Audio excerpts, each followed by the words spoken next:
Vamos continuar então, né?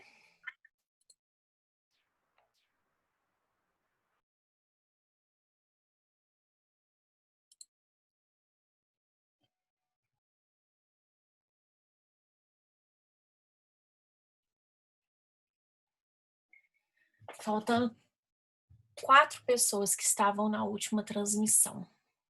Vamos ver se eles entram para a gente poder continuar.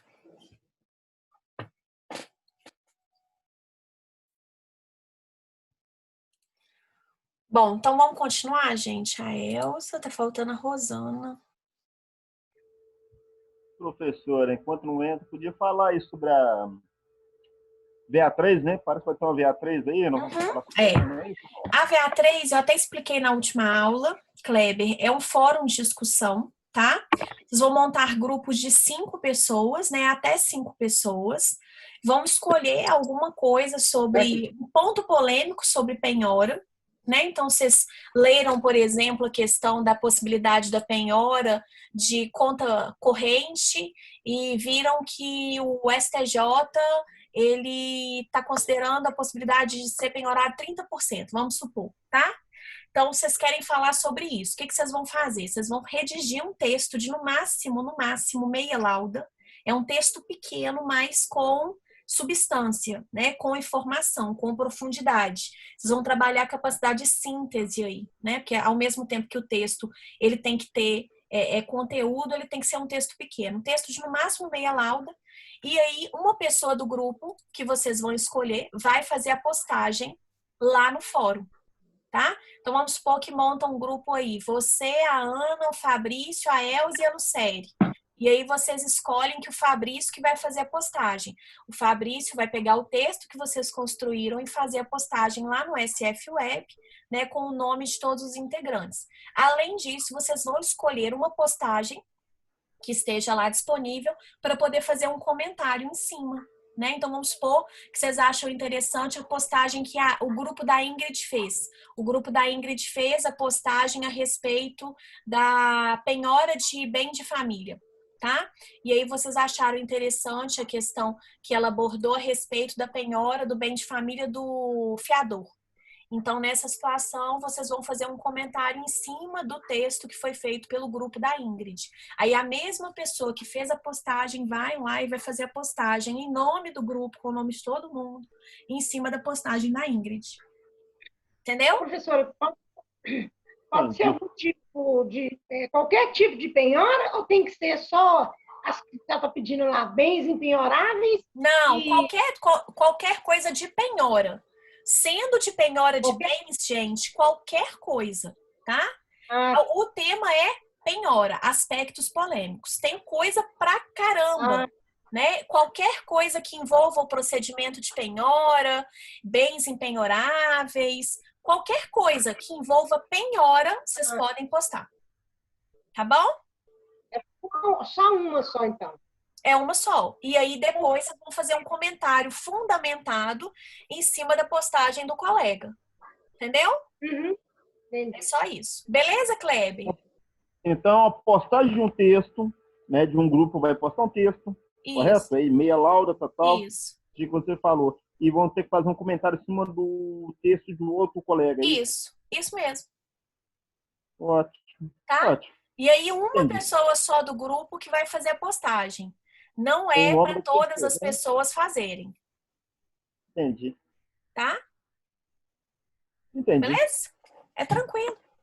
É um trabalho legal, gente. Bem dinâmico. Tá? E um trabalho que vocês vão ter que pesquisar também, né? Para poder achar alguma coisa interessante e também vocês vão ter que pesquisar para poder fazer o comentário em cima da postagem do colega. Então, é um trabalho. É diferente um pouco do trabalho que vocês estão acostumados a fazer. Mas é um trabalho bem legal, tá? Ótimo. Beleza? Agora parece que o questionário mudou aí, né? Mudou o questionário, eu mudei a data dele, tá? Eu coloquei dia 18 de junho. O fórum é dia 16, né? A postagem. E o questionário, a entrega dele pelo SF Web, esse sim, o questionário de forma individual, né? A postagem no SF Web até o dia 18. E esse da VA3 já está no SOS? No SF Web também, lá no Já sistema, está né? lá, né? Vinculado à aula. Ótimo. Já está vinculado à aula, já está aberto o fórum. Entra na aula lá que está lá do dia 16 que você vai ver o fórum. Ótimo. Beleza? Obrigado. Nada, disponha. Então vamos continuar, gente. Se um bem imóvel, né, ou direito real sobre um bem imóvel sofrer uma penhora, sempre que isso acontecer, gente, e o executado ele for casado, o cônjuge vai ter que ser intimado dessa penhora. Por quê, gente? Porque o bem dele vai também, né, tá sendo penhorado também, tá? Então, sempre que eu penhorar um bem imóvel de um executado, eu tenho que fazer a intimação necessariamente do cônjuge. Por que que é que há essa intimação? Porque esse cônjuge ele tem direito, né, de defender a sua ameação, e só não vai acontecer se a pessoa for casada em regime de separação absoluta de bens, tá? Mas não sendo casada em regime de comunhão universal de bens, né, ou de comunhão parcial de bens, vai haver a intimação do cônjuge do executado. E aí, gente, o que acontece? Vai haver essa intimação porque o cônjuge do executado tem direito de defender a sua ameação. Como que ele vai fazer essa defesa? Ele pode fazer essa defesa, por exemplo, por meio de embargos de terceiro. A gente vai estudar a figura dos embargos de terceiro no próximo semestre, né? Eu já falei isso para vocês, é um procedimento especial, e uma das hipóteses de possibilidade, uma das possibilidades de uso dos embargos de terceiro é exatamente do cônjuge que quer proteger sua ameação, talvez comprovando que aquela dívida não foi assumida em prol da família, enfim, tentando proteger de alguma forma sua ameação. Aí tem uma pergunta aqui do Fabrício: se for citado da execução por edital, a intimação da penhora seguirá como edital também? Então, Fabrício, né, no caso, se a pessoa ela for citada por edital, o próprio edital do leilão de bens é que vai servir para poder fazer a intimação do leilão, né? Com relação à penhora, sim, né? Se a pessoa ela está sofrendo a penhora em algum bem e ela foi citada por edital, a intimação vai se dar por edital também. Agora, se esse bem já está sendo levado a leilão, a intimação do executado vai ser por meio do próprio edital de leilão. A gente vai ver isso um pouquinho mais adiante, tá? Se algum bem indivisível, gente, né, de um coproprietário, tiver um coproprietário, esse coproprietário ou cônjuge também vai ser intimado. A gente tem que tomar cuidado com a questão do bem imóvel e do bem indivisível, né? A gente tem bens imóveis e a gente tem bens indivisíveis. A gente tem bens móveis que são indivisíveis. Por exemplo, cavalo, gente. Cavalo é um bem móvel ou imóvel? Vou esperar vocês me responderem. Semovente. É um semovente, né? E ele move de um lado para o outro, gente. Move, não move? Move. Bem móvel. Ótimo, perfeito, tá? Um caminhão, gente, é um bem móvel ou um bem imóvel? Bem móvel. Bem móvel, né? Eu movo com o caminhão de um lado para o outro. Só que tanto o semovente, gente, quanto o caminhão são bens indivisíveis. Tem jeito de eu partir o cavalinho no meio e manter a mesma substância? O cavalinho continuar vivo? Não. Tem jeito de eu pegar um caminhão e partir o caminhão no meio e continuar tendo o caminhão? Não, não tem jeito. Na Austrália, um moço, né, gente, há uns tempos atrás, fez a divisão dos bens nesse sentido, não foi isso? Ele pegou o iPhone, partiu no meio, né? Pegou o carro, partiu o carro no meio. Pegou a cama, partiu a cama no meio, tá? Mas é lógico, né, gente, que ele acabou deteriorando o bem. Por quê? Porque são bens indivisíveis. Então, sempre que eu tiver, gente, a penhora de um bem indivisível e esse bem, ele tiver, além do executado, um outro coproprietário, ou se o bem indivisível for do executado e do seu cônjuge, eu necessariamente tenho que fazer a intimação do coproprietário e do cônjuge, tá? Então, fez a penhora de bem indivisível, que não é só do executado, eu tenho que eu tenho que fazer a intimação do coproprietário e do cônjuge. Beleza? Beleza. Porque eu não tenho como dividir o bem no meio para poder fazer ali a venda só de parte do bem. Então, como é que vai ser feito nesse caso, se eu tiver com um bem indivisível e esse bem indivisível, ele tiver um coproprietário? Esse bem, ele vai ser penhorado e ele pode ser expropriado? Pode, tá? Pode. Inclusive, gente, tanto o cônjuge quanto, né, o coproprietário, eles têm direito de preferência na arrematação desse bem, em igualdade de condições. Então, vamos supor que o Fabrício seja coproprietário de um caminhão junto com a Ana, tá?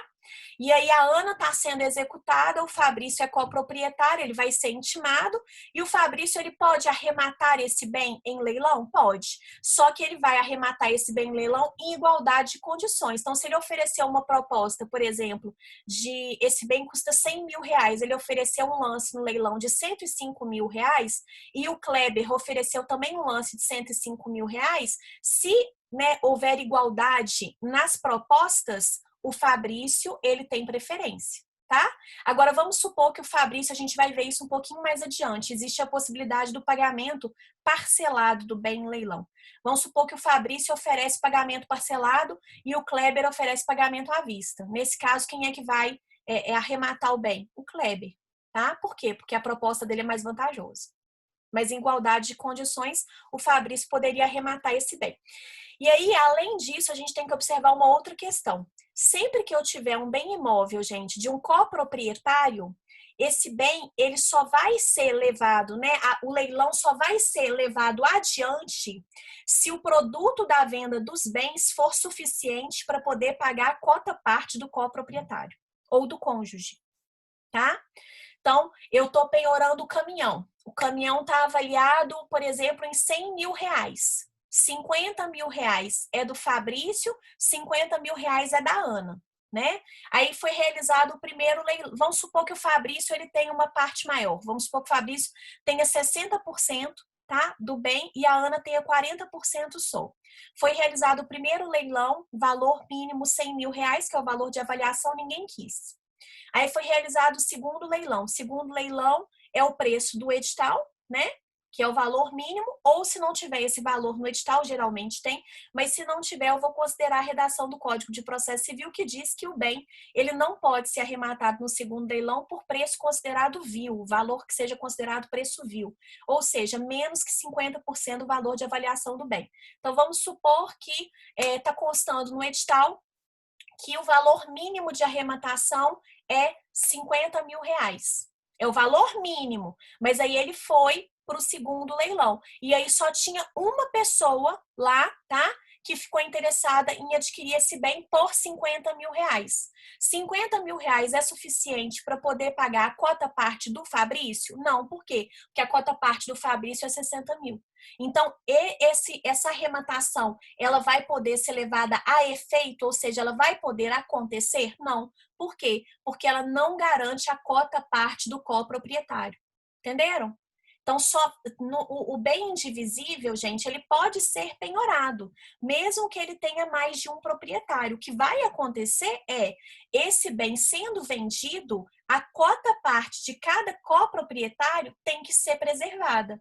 Se ele for vendido e o valor, né, que eventualmente ele tenha de lance, seja inferior ao valor que garanta o pagamento da cota parte do coproprietário, aí eu não vou poder continuar com essa venda. Aí eu vou ter que realizar um outro leilão ou vou ter que realizar a penhora de um outro bem. Eu vou ter que suspender esse leilão, porque infelizmente o valor ali não vai ser suficiente para poder pagar a cota parte do coproprietário. E o coproprietário, gente, não tem nada a ver com a execução.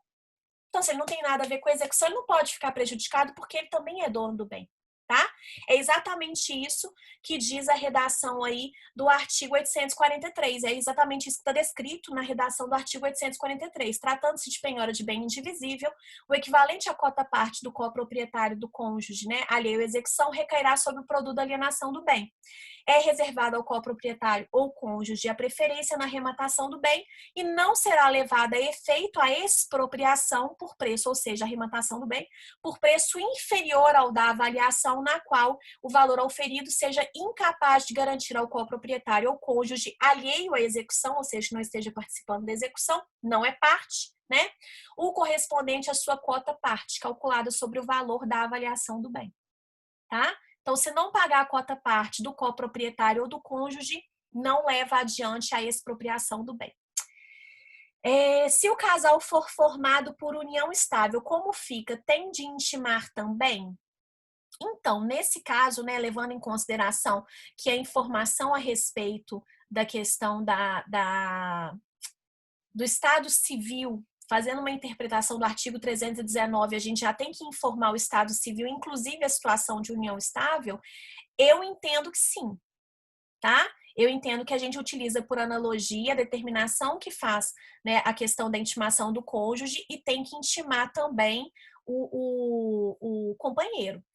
A grande questão nesse caso é você descobrir que a pessoa, qual que é o estado civil da pessoa, que aí, por exemplo, né? Às vezes a pessoa ela é solteira, só que ela vive em união estável. E aí, assim, se a união estável não for registrada, é difícil às vezes o exequente ter essa informação, entende? Né? Nesses casos, geralmente, o próprio companheiro, ele faz a utilização, às vezes, dos embargos de terceiro, informando que um determinado bem que lhe pertence está sendo executado, entende? Mas é difícil da gente ter essa informação. Se a gente tiver essa informação já desde o início do processo, ou mesmo tendo essa informação posteriormente, faz a intimação do companheiro. Utiliza por analogia aí o artigo 842 e faz a intimação do companheiro. Tá? Mas, se a gente não tiver essa informação, fica um pouco complicado. Aí, geralmente, essa informação chega pelo próprio companheiro. Beleza? Em tese, tem que intimar. O problema é você ter a informação de que a pessoa vive em união estável. Se for registrado, mais fácil, mas se não for, né? Aí fica mais difícil, tá? Bom, tranquilo até aqui, gente? Beleza? Posso seguir? Sim. Vou entender que sim. Pode, né? Aí o companheiro pode jogar água no chope? Pode, com certeza. Vai jogar, né, gente?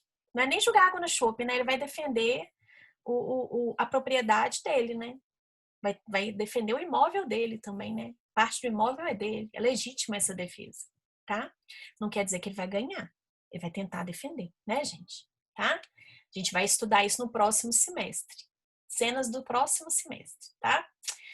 Bom, a averbação da penhora. Sendo realizada penhora ou arresto, gente, para presunção absoluta, né, para conhecimento de terceiros, é necessário que o exequente providencie a averbação no respectivo registro, né, cartório de registro, tá, do determinado bem. Então, foi feito o arresto, que é uma pré-penhora, ou foi feita a penhora de bens, tem que ser registrado no cartório aonde que o bem está, né, tem registro. Tá? Isso, obviamente, para bens que possuem registro em cartório ou possuem algum tipo de registro, né? Determinados bens, por exemplo, não tem registro, tá? Mas sempre que tiver, tem que fazer a averbação lá no registro do bem. Beleza até aqui? Lugar da penhora. Aonde que a gente vai fazer a penhora? Aonde os bens forem encontrados, tá? Então, aonde quer que os bens sejam encontrados, a gente faz a penhora do bem. E se o bem tiver com terceiro, faz a penhora do bem com terceiro do mesmo jeito, tá, gente? Onde o bem for encontrado, ele vai ser penhorado.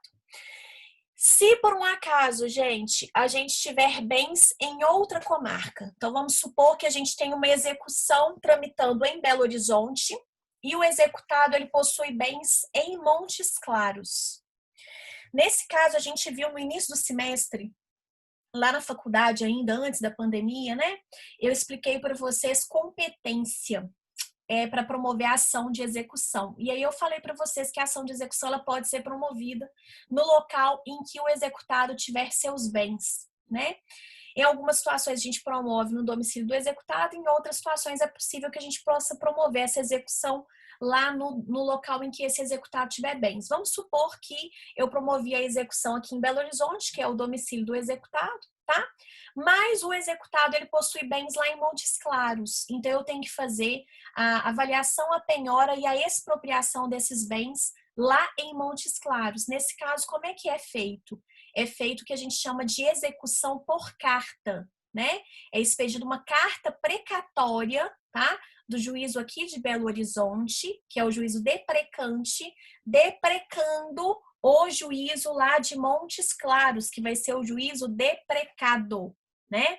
O juízo que vai ser responsável por cumprir aquela carta precatória. Aquela carta precatória tem o objetivo, gente, de fazer a expropriação dos bens. Então, o que vai ser feito através dessa carta precatória? O juiz vai nomear um oficial de justiça que vai fazer a avaliação, a penhora desses bens e aí, futuramente, logo depois, vai ser feita a alienação desses bens, a adjudicação, né, por parte do exequente, caso ele queira, ou a alienação desses bens, tá? Em um leilão. E isso é feito por meio de carta precatória. Isso é possível, tá? Isso é plenamente possível.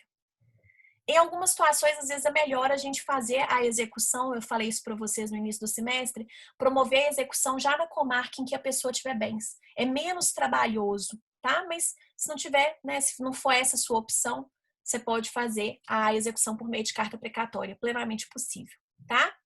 E aí chega uma parte da matéria, que é essa parte aqui do artigo 846, que eu acho que é a parte mais triste da matéria, né? Que é o momento em que a gente tem, por exemplo, uma situação de o executado impedir a entrada do oficial de justiça no local em que os bens estão. E às vezes isso acontece, gente. Às vezes, assim, a pessoa está desesperada, né? O executado, ele acha que se ele trancar a porta, trancar a janela, colocar tudo num cômodo, que ele vai evitar com que esses bens sejam penhorados. E aí é muito triste. Por quê? Porque se houver, gente, uma resistência do executado em receber esse oficial de justiça, o oficial de justiça vai relatar isso para o juiz e vai pedir uma ordem de arrombamento. Então, o juiz vai expedir essa ordem de arrombamento e essa ordem ela vai ser cumprida por 2 oficiais de justiça, tá? Esses 2 oficiais de justiça, eles vão fazer a diligência acompanhados de 2 testemunhas e, caso seja necessário, eles podem requisitar força policial. Geralmente é necessário. Tá? Por que geralmente é necessário, gente? Porque ninguém em sã consciência, né? Eu imagino, tá? Nenhum oficial de justiça em sã consciência, né, vai entrar num lugar em que ele não sabe como que o executado vai esperar por ele, se vai esperar por ele com uma arma, por exemplo, para poder fazer a penhora de bens. Então, geralmente, quando a gente tem essa situação em que há necessidade do arrombamento, essa diligência ela é acompanhada pela polícia. Eu não sei se tem alguém, acho que não, alguém aqui agora que seja policial, que possa, né, testemunhar essa situação, mas é muito triste. Por quê, gente? Porque aí sai arrombando tudo, tá? Então, arromba tantas portas quantas forem necessárias, arromba móvel, para poder tentar achar bens passíveis de penhora. Eu acho que é o momento mais triste, né, do processo de execução. Eu falo para vocês o seguinte, que na execução, já falei isso para vocês, né, a gente é advogado do exequente, então a gente não tem que ter dó do executado, não, mas eu acho essa uma situação muito triste, né, eu fico imaginando, deve ser muito triste a pessoa ela ficar, né, escondida, tentando proteger os seus bens e tendo aí o seu patrimônio todo arrombado, né, com força policial, enfim. Né? É necessário? É absolutamente necessário, mas é muito triste, tá? E aí, o que acontece, gente? Os oficiais de justiça, eles vão lavrar um auto circunstanciado, né? Dizendo exatamente como a diligência foi realizada, tá?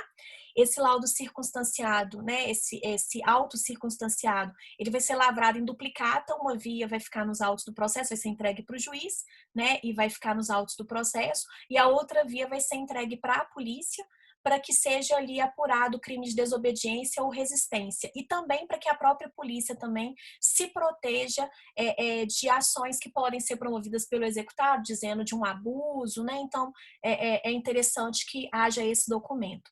E esse documento também, gente, vai constar um rol de testemunhas que estavam presentes no momento e que podem ser ouvidas caso seja necessário. Tá? Por isso também a presença de 2 testemunhas. Então, vão ser 2 oficiais de justiça, 2 testemunhas e, caso seja necessário, força policial, tá? para poder cumprir essa diligência. É muito triste mesmo, né? Alguma dúvida, gente, até agora? Então, se esconder dentro de imóvel, arromba o móvel. Se esconder dentro de um quarto, arromba o quarto. Se não quiser receber o oficial de justiça, arromba a porta da frente, tá? O que precisar de arrombar, arromba, para poder localizar os bens. Pode arrombar tudo e não achar nada? Pode. Mas a diligência tinha que ser realizada, né? Tá? Não tem jeito. Tinha que ser realizada. E aí, o executado vai ficar no prejuízo? Vai. Ele deu causa? Ele não deu causa? Então, ele vai ficar no prejuízo, tá? Claro que abusos, né, poderão ser apurados, né, gente? Lógico, tá? Beleza até aqui? Ou alguma dúvida? Tranquilo? Vou entender que sim. Beleza, ótimo. Bom, é possível substituição ou modificação de penhora? Sim, é possível. Qualquer das partes pode pedir essa substituição ou essa modificação da penhora, tá? Sempre que houver o pedido de uma das partes, a outra parte vai ser ouvida no prazo de 3 dias, tá? Então, o juiz, ele vai, né, assim, ele recebeu o pedido por parte do exequente para poder ter uma substituição de uma penhora. O que ele vai fazer? Intimar o executado para poder se manifestar no prazo de 3 dias. Juiz recebeu um pedido do exequente para poder modificar uma penhora. O que ele vai fazer? Intimar o executado para poder se manifestar no prazo de 3 dias, tá? Professora, quando que é que pode ter uma modificação de penhora? Existem determinadas situações que estão previstas no Código de Processo Civil que autorizam essa substituição de penhora, tá? Primeira coisa, gente, foi realizada a penhora de um determinado bem. O executado, a gente já viu que ele vai ser intimado, não vai?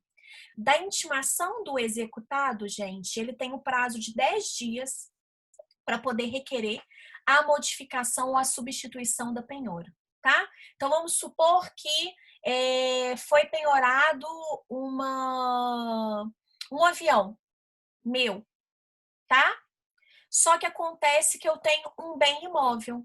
E naquela ordem preferencial, aquela ordem prioritária que a gente estudou do artigo 835, o imóvel, ele vem antes do que o avião. Então, o executado foi intimado da penhora, né, que foi realizado no avião dele, e ele pediu, então, a substituição para o imóvel. Feito esse pedido para o juiz vai intimar, então, o exequente para poder se manifestar no prazo de 3 dias a respeito daquele requerimento. E aí, depois do que o exequente disser, o juiz decide se será possível ou não a substituição da penhora, tá? E aí, gente, quais são os requisitos para que haja, né, para que seja autorizada a substituição da penhora? O juiz ele só vai autorizar se o executado comprovar a respectiva matrícula e registro por certidão correspondente, se for bem imóvel, tá?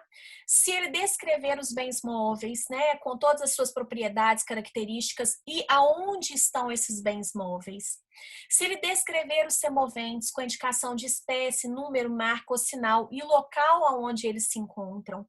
Se ele identificar crédito, né, indicando quem que é o devedor, qual que é a origem da dívida, o título que representa essa dívida e a data de vencimento.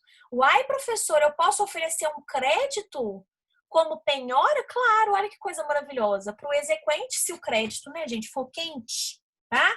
Se o crédito for verdadeiro, para o exequente é ótimo, né? É maravilhoso. Por quê? Porque ao invés, né, você vai ter que fazer a intimação do devedor, obviamente, né? Porque ele vai ter que pagar ali nos autos do processo, tá? E aí, para o exequente é ótimo. Por quê? Porque se o crédito for dinheiro, né, gente? Olha que maravilha. Não precisa de ter o trabalho de pegar bem, vender em leilão, né? Ou ter que adjudicar o bem, nada disso. Olha que maravilha. Já satisfaz, né? De forma in natura, né? O direito do exequente. Então, é bom demais, tá? A gente vai ver como é que é essa penhora de crédito um pouquinho mais para frente, cenas dos próximos capítulos, tá? Em breve, bem breve mesmo.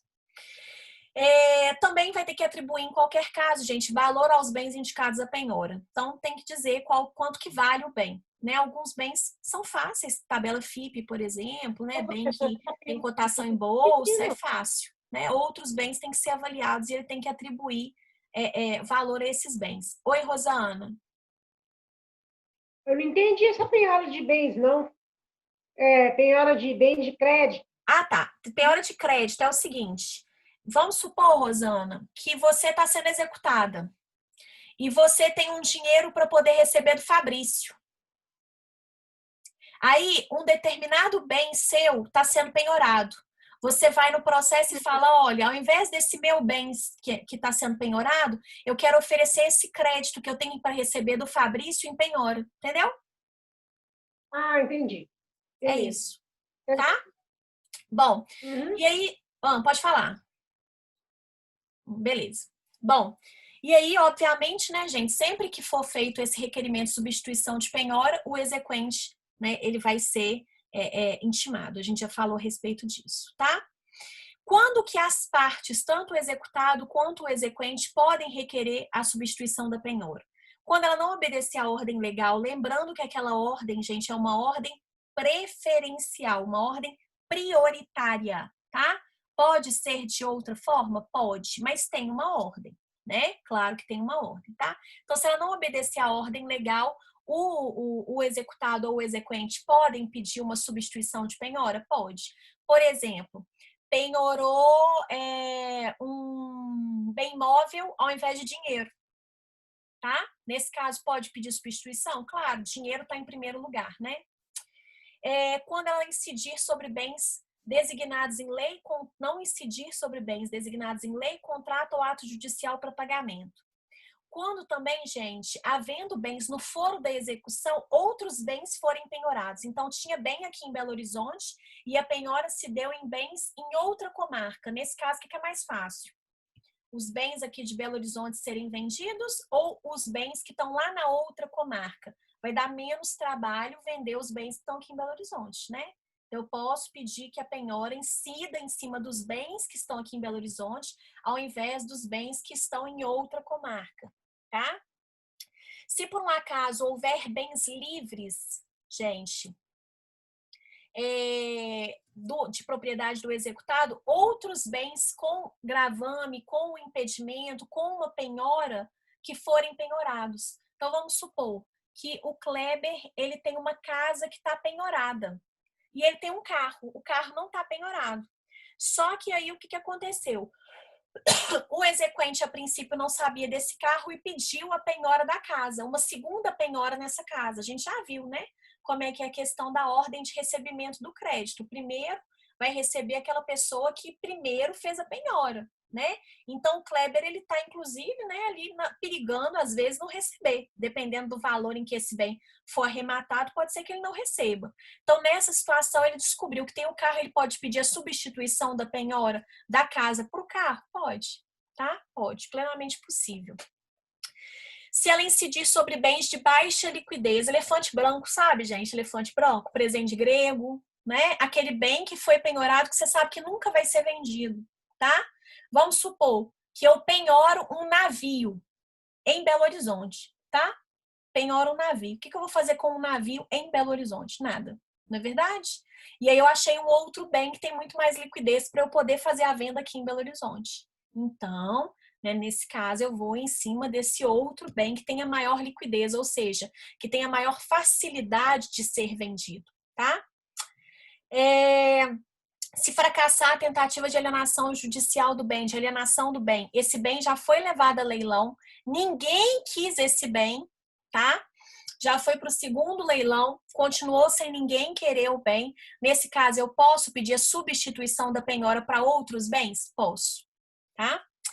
Ou se o executado não indicar o valor dos bens ou omitir qualquer das indicações previstas em lei. Vamos supor, gente, que o executado, ele ofereceu um bem passível de penhora, um bem imóvel, só que ele não disse, ele omitiu a informação de que esse bem tem um débito de IPTU e um débito de condomínio. E aí, nesse caso, eu não estou conseguindo fazer a venda desse bem por causa desse ônus, né? Foi omitido pelo executado, eu posso pedir a substituição da penhora? Posso, tá? Mas a diligência chegando, o executado pode resolver abrir as portas para não levar prejuízo? Claro que pode, tá? Então, Kleber, chegou o oficial de justiça, chegou a polícia, deu a ordem para poder abrir a porta. Ele foi lá e abriu a porta? Beleza, não vai arrombar nada. voltando, né, na parte do arrombamento. Só arromba, gente, se houver uma resistência do executado em abrir as portas, né, dos locais em que os bens podem estar. Então, tem um armário trancado. O oficial de justiça pediu para o executado abrir o armário. Ele falou que não vai abrir. A polícia tá lá. Arromba. Sem problema nenhum, tá? Arromba. Já tá com a ordem de arrombamento, né? Se você quiser facilitar, tudo pode ficar mais fácil, né? Bom, a penhora, gente, ela pode ser substituída por fiança bancária ou seguro-garantia judicial, valor de avaliação mais 30%. Até comentei com vocês que isso foi oferecido para a Vale, né?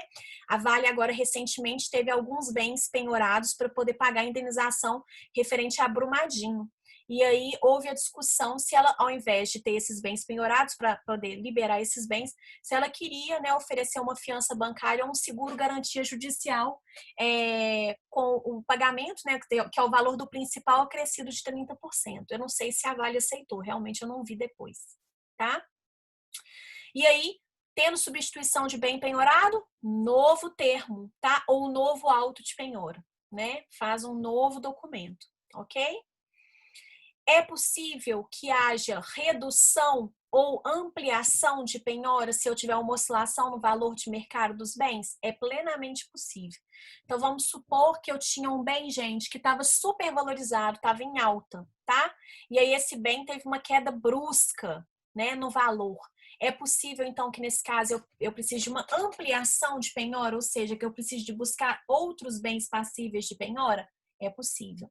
A mesma coisa pode acontecer também se eu tinha um bem que estava ali pouco valorizado, sofreu uma valorização abrupta. Nesse caso, eu posso ter uma redução da penhora, né? Então, eu tinha um loteamento de 5.000 metros quadrados. Esse loteamento, ele sofreu uma valorização abrupta. Nesse caso, então, eu posso ter uma redução da penhora e penhorar, por exemplo, só 1.000 metros quadrados, que seria o suficiente para eu poder pagar a dívida, tá? A título de exemplo. Pode ser realizada uma segunda penhora, gente? Pode. Se a primeira for anulada, se os bens forem vendidos e não for, né, auferido ali o suficiente para poder pagar o crédito, tá, do exequente. Ou se o exequente desistir da primeira penhora, né, porque os bens eles são litigiosos ou eles têm algum tipo de constrição judicial. Então, aí eu realizo uma segunda penhora em outros bens, tá? É possível que haja alienação antecipada de bens? É possível, desde que os bens, gente, eles possam ser deteriorados, eles possam ser depreciados, pode haver uma deterioração, uma depreciação do bem, ou quando eu tiver uma manifesta vantagem. Então, vamos supor que eu tenho vamos supor que eu tenho uma safra de grãos, tá? E essa safra de grãos está em alta. Se eu esperar essa alta, eu posso acabar tendo que vender isso numa baixa, né? E aí eu posso acabar tendo que vender isso por um valor abaixo do valor que eu conseguiria agora. É possível, então, que o juiz autorize essa alienação antecipada dos bens? É possível. Mesma coisa com o carro, né, gente? Carro está depreciando, depreciando, depreciando. É possível que o juiz, então, determine uma alienação antecipada desse bem? Sim, para poder evitar a deterioração. Ok? Dúvidas, queridos?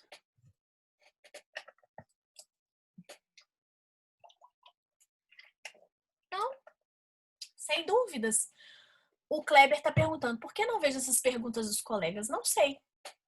É bom que você pergunta, que aí todo mundo fica sabendo, né, Kleber? É sempre bom alguém perguntar, tá? Então, perguntando é bom porque a gente sana, às vezes, a dúvida do colega, né? Fica bom, a aula fica dinâmica. Eu gosto muito quando vocês perguntam. Bom, queridos, então, estou finalizando a nossa aula. Estamos no último minuto, né? Próxima aula a gente dá seguimento aí à parte de penhora. A gente já estuda um pouco mais detalhadamente essa questão da penhora de dinheiro, aplicação financeira, crédito, tudo, tá? Tem o questionário e tem a aula do dia 16. Entra na aula do dia 16. Entra lá, Kleber, na aula do dia 16 que você vai localizar o fórum, tá? O fórum tá lá. Tá bom? Então, beijo para vocês, meus queridos. Ótima semana para vocês. Quinta-feira a gente se reencontra, tá? Foi um prazer mais uma vez estar com vocês. Então, um beijo grande. Fiquem com Deus. Ótima semana e até a nossa aula de quinta. Beijo. Beijo, com Deus. Com Deus também, gente.